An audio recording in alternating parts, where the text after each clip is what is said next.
Welcome to the Porn Free Millennial Podcast. I'm your host, Mac, and today we are talking about Valentine's Day, Love Without Chains, a porn-free Valentine's Day experience, brought to you by Porn Free Millennial. So, I was thinking about topics, literally just came up with this about a few hours ago. I was thinking about, hey, what am I going to talk about next? And Valentine's Day, right? Valentine's Day is here, and I think it's a interesting holiday. I think everyone has like their opinions on it. Some people are jaded, some people look forward to it, some people, probably most, are kind of in the middle. I know women really appreciate being showered with love and appreciation on this day.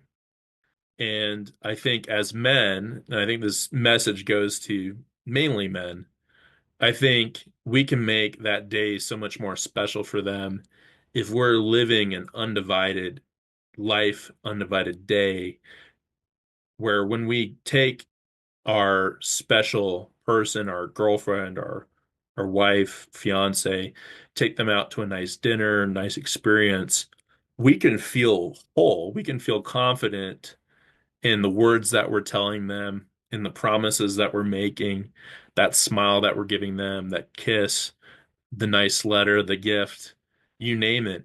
We're backing it up with our actions. So that's really what I want to talk about today is that concept. Because when I think back on my previous Valentine's Day experiences, I definitely had the heart. I've always been pretty romantic. I think it's fun. I know it is a Hallmark holiday for sure. There's so much commercialization behind it, and all the restaurants hike up their prices, and you got to buy this, you got to buy that, you got to get this. You definitely have to get flowers. Like, you have to. If you don't get flowers, I don't know what to tell you. But typically, a nice dinner, I think it is what you make out of it, right? But for me, I've always thought it was fun. I've always enjoyed taking my woman out to dinner and treating her, saying nice things. But the thing that I've realized and that I've matured around, I think over the years, and especially the past few years of recovery, and then especially after that, in this new relationship that I'm in, is that when you go through these dates and you you you spend the time to do something really thoughtful for somebody, and you're planning out this dinner, you're getting a nice gift, you're telling her how beautiful she is, how much she means to you. It means so much more when your actions back up your words. And when they know that, it just amplifies that intimacy and that connection. And I think that the person on the other side of that, your lady, she not only feels loved, but she has a appreciation and admiration for you and the kind of man that you are. And I think throughout my life, I've talked about how I've struggled with porn for 20 plus years, and I always meant what I said when I was telling my ex-wife or past girlfriends how much they meant to me, and that I think they're beautiful, and that they're a special person. I always meant it, but my actions in the background didn't always necessarily back that up. It'd be like I'd be telling them, "Hey, I'm completely in love with you. I'm committed to you. I hold you to the highest esteem. I respect you." And meanwhile, I'm completely addicted to porn. And I might have looked at porn that day, right? I call that the pregame. There's the pregame and the postgame, and neither are good. Before the date, after the date, the porn consumption, it really, I think, taints the experience, and it's a sad thing to look back on. Because really, when you look back on that day, and I can think back on certain dates that I had, or certain things that I did that were really thoughtful, or like a gift that I bought somebody. But then it's tainted by the realization that I also was spending my time and my attention, my energy towards my phone screen, my laptop, strangers, naked strangers, and literally replicating having sex with them. And the whole time disassociating that completely from my love for this person and my appreciation for them. And I think that's the thing that happens with porn. What we do is we disassociate. Uh, we can't come to the realization that it's one. We are one in our actions and what we do. It's not like, hey, this is Mac, the Christian, the husband, the boyfriend, the lover. Oh, and then this is Mac, the this is hey, we don't talk about that, Mac. We don't talk about what Mac does behind closed doors. That's a different story. We don't need to talk about that. That doesn't even matter. It doesn't even count.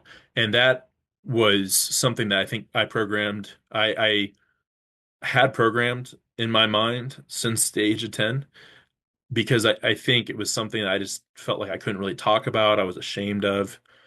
Felt a lot of guilt, felt like just terrible about it, but also so drawn to it. And every time that I would complete the act and consume it, it would just create that much more weight that I just could not get off my chest. So instead of getting off my chest, I just let it sink on me and sink deeper and deeper, deeper, deeper, deeper into the ground, into the darkness, to where it became so dark that it's almost like it just had its own little there's a dark spot in me where hey 99% of Mac, there's the light, and then that 1%, oh, that's just the dark part, we don't talk about it. But that 1% matters because you're not whole. Even if you're 99%, you're not whole, you're not wholly yourself. And I think going into Valentine's Day, and if you're struggling with porn, just focus on the day. Just say, hey, today I commit to being porn free, and then make that commitment the next day as well. And what you'll find is Valentine's Day will be that much more meaningful, that much more significant, that much more vivid. You'll be more focused on who you're going on the date with.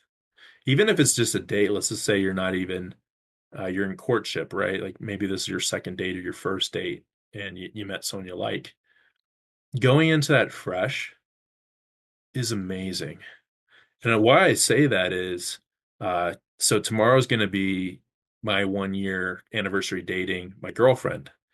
And the first date that we went on, I was restarting my sobriety. I had a slip, a relapse last year. I think it was December 3rd or December 4th.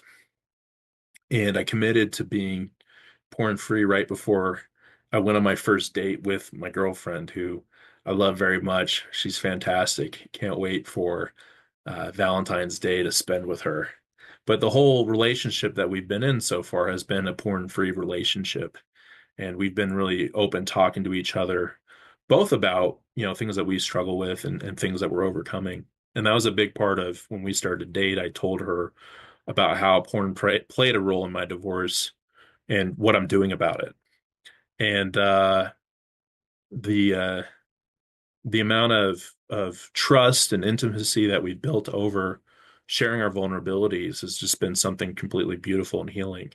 So I just share that because, hey, you could be use Valentine's Day as your sober start date and see how it goes.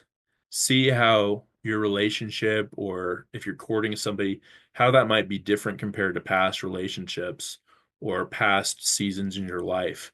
Because I will tell you, being in a relationship now, coming on a year, porn free, has been absolutely amazing. It's been fantastic.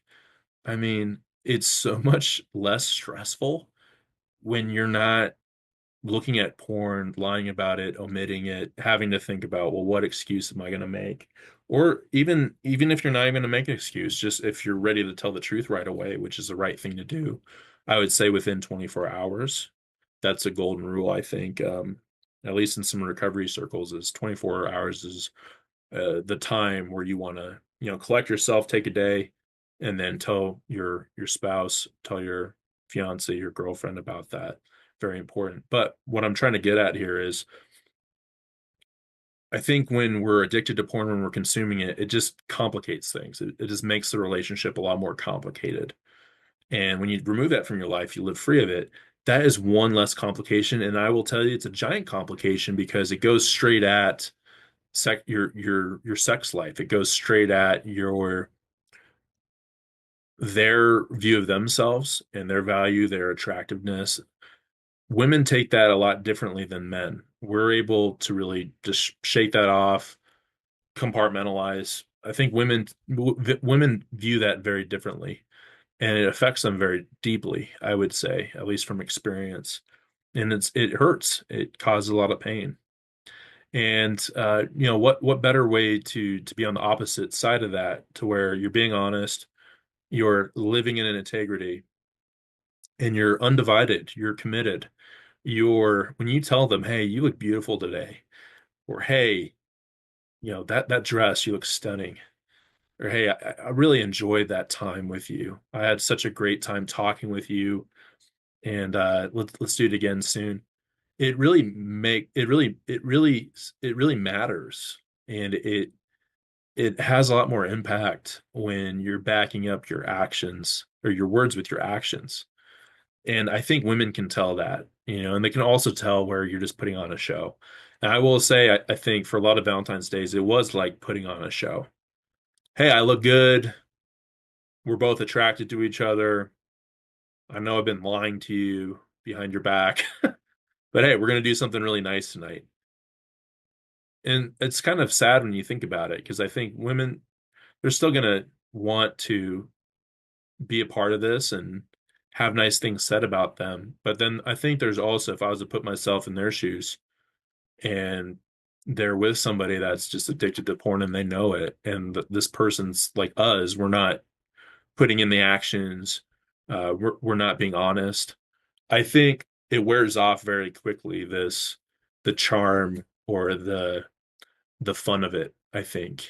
So I would say for Valentine's Day, don't just make it a milestone, a landmark. You're putting your flag on the ground. You're burning the boats. You're saying, "Hey, we're gonna have a great time tonight. And moving forward, this is what I'm gonna do to live in integrity and to to be the man that it's not just one day out of the year where I'm making you feel special, but it's every day. And I'm backing that up with my actions." So that's really what I had to say about Valentine's Day. I think when we live free from porn, and again, if you're struggling today, if you just relapse right before you listen to this, start now. Take the next best action, right? You have to start somewhere. You have to start somewhere. And what better way to do it than Valentine's Day? And gosh, I just thought of something really special to me, actually. I normally get emotional talking about this, so we'll see how I do. Take some water real quick. But Valentine's Day actually has a secondary meaning to me that it just came to me, actually. So yeah, 2 years ago, my grandma went into the hospital on Valentine's Day, and I was actually I got divorced in March 2023. That's when the papers finalized. So I was separated from my ex from about December, starting December 2023, and so I was sliding really bad with my sobriety. I was doing like I've been in, I would say, 6 years of recovery, to where pretty much on the whole, I've been sober going north. But there's been times in that 6 years to where I've had some slides. And this was one of them, because I was going through a divorce and just heartbroken. I think a big part to play, like I've talked about before, was my relationship with porn and how that hurt my ex, and how I just didn't really pick up the pieces quick enough. Should have started early, but I didn't. So that's why I talk about it. So hopefully, when you hear this message, you can see, hey, this guy is doing the right things now. But I also had to pick up a lot of pieces, a lot of brokenness too comes with that. But anyways, so I was sliding pretty bad. I just started to pick up recovery coaching again with my coach Vern Tomke, who has a great podcast, Finding Traction, and Pastors on Porn. I plug it out often on this podcast, and he also does group coaching and individual coaching. It's bandofbrothers.care if you're interested in that. But anyways, I started to talk to Vern again around that time, and I started. It was probably about like early February, maybe late January when I started coaching, but I wasn't. I was having a hard time maintaining my sobriety just because I was just very depressed, very uncertain, just scared. Uh, just hey, like my life as I knew it was over, of a 5 year marriage and a relationship many years before that. Probably known this person for like 10 years of my life. So I'm 33, so that's like a third of my life. And yeah, when you go through a divorce, it is in a way kind of like a death, like someone passing away. And definitely was in the stage of grief. Was in a lot of grief. So my grandma went to the hospital. My grandma Ann, my mom's mom, Saint Anne, is what we call her. And my grandpa passed away. My grandpa Jack, he passed away in May. And then she went into the hospital in February, and then she passed away 2 weeks later. But anyways, they were married for almost 70 years. Amazing people. Miss them very much. But something that really struck me and actually kick-started, I think it was 8 months of sobriety before I had that slip in December uh, of 24. Something that just changed me with my recovery, because I think when you relapse and you get back in on the horse, there's always like a little bit of an evolution, a different person. Like when once you establish some sobriety, you learn things, right? Like we're all going to stumble, we're all going to make mistakes, right? It's not always about your day count, your sobriety. And I think as you go through these progressions, hopefully you learn something. And I think this progression was really big for me because my grandma went in the hospital. It was kind of like I think my mom's in the nursing field, and she was measuring her oxygen, and it was pretty abnormal. I think like about a week before she went into the hospital. But anyway, she went into the hospital, and on my mom's side, like my parents have been married now for over almost 40 years now, and both their sides are fantastic. My mom's side's a lot more local. Like all of her family basically lives pretty close in the Denver metro area in Colorado, which is really neat. I've always loved that. And we always would meet at grandma and grandpa's house for football games to watch the Denver Broncos, either to cheer for them or to scream at the TV. Like a lot of the men did in the family, we'd scream a lot at the TV. It'd be very loud and rambunctious. It'd be a lot of food. And then my grandparents would just tell like the best stories, just the best stories. And there, it was just a place that the door was always unlocked. You could always come in, and it was just always like a safe space. And when my grandma went to the hospital, the room was just packed full of people. My mom's side, just everyone was there.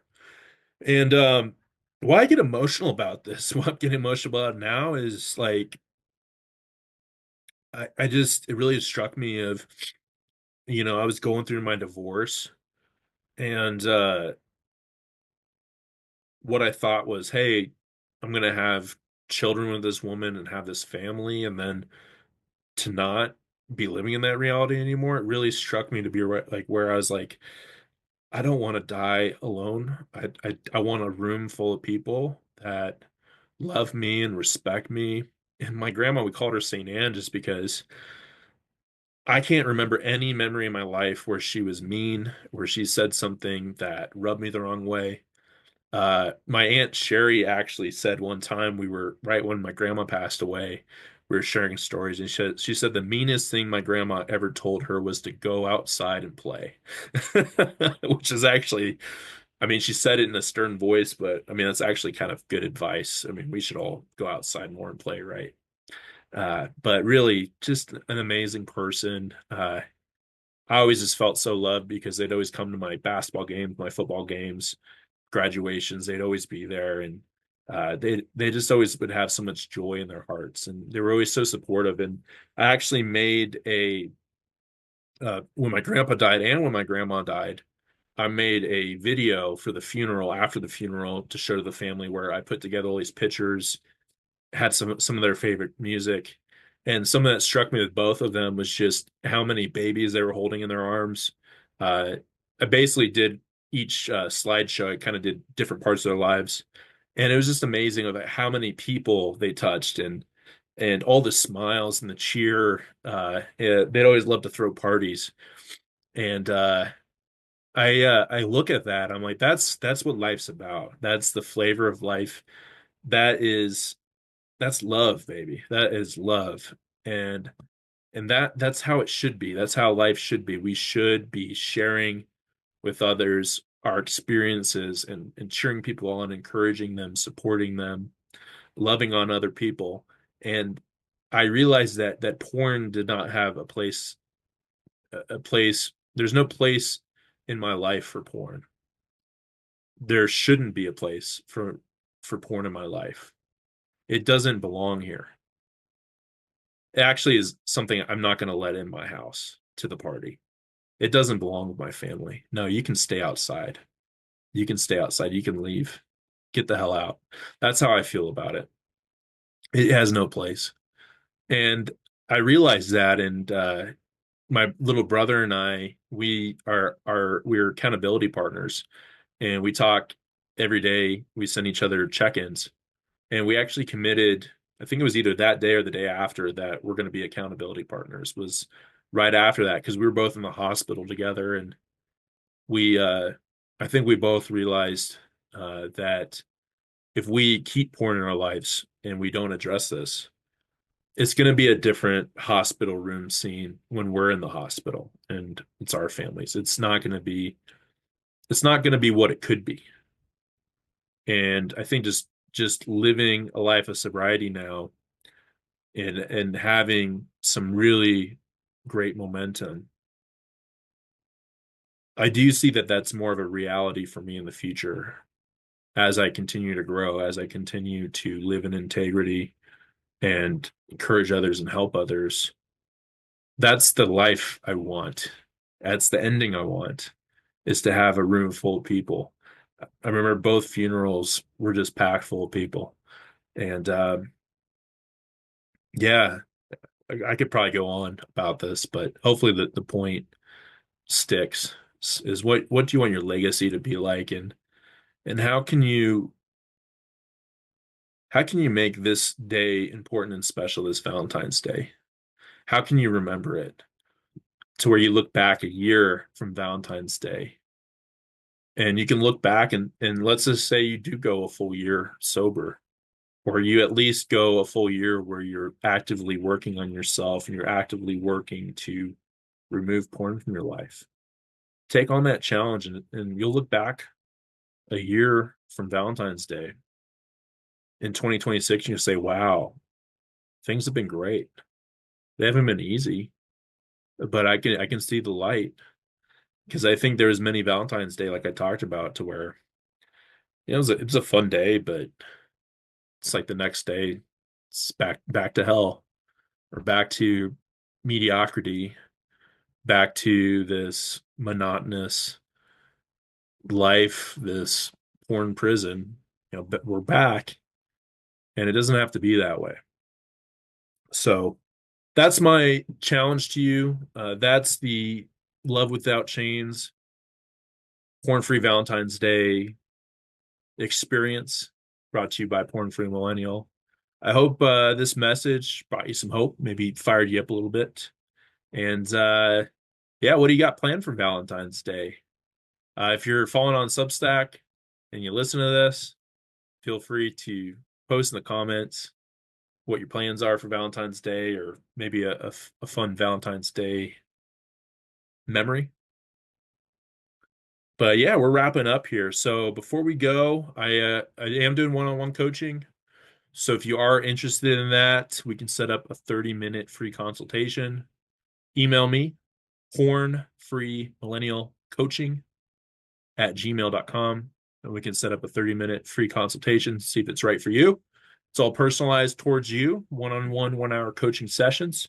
And then besides that, I'm writing a lot on Substack, really enjoying it.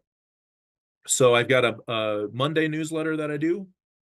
That's packed. It's got a theme, and then it's packed full of articles, tips, challenges, community spotlight, where I like to spotlight people within the community that have a great message, something of wisdom that's shared, and I like to tag them so that you can go check out their work as well. And